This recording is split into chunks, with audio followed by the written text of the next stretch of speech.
for the final assembly of the screws in the bottom.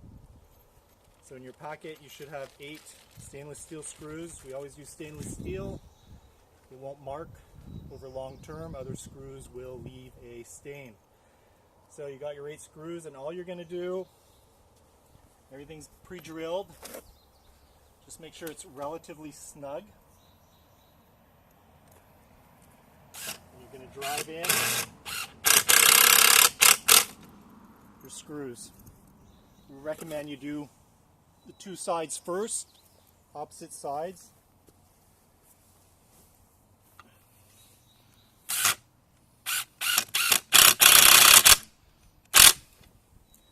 You can also do this by hand, but it takes a little while. So it's pretty snug.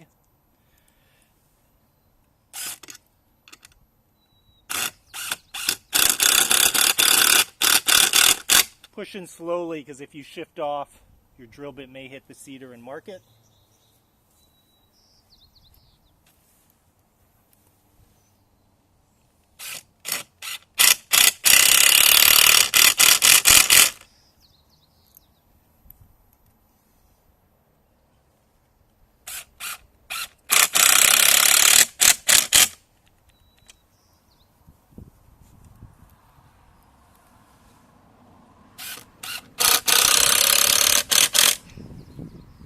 Don't overdrive the screw, it really just needs to be at the surface.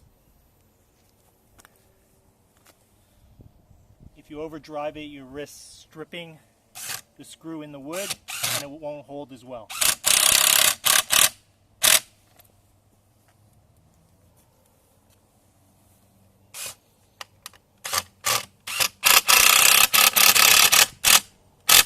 There we go. So the 8 screws are in.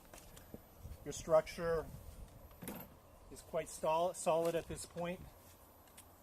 Okay, nothing should shift out. As a finishing sort of eye look, just kind of look at it. You might have small gaps. That pushes in. Squeeze it so visually there's fewer gaps. Those gaps, if they persist, once the obelisk gets wet, there will be some movement over the weeks and months and years, and that will play out over time. But they're all in, solid, these will not fall out. You've got yourself a beautiful cedar obelisk. Thank you.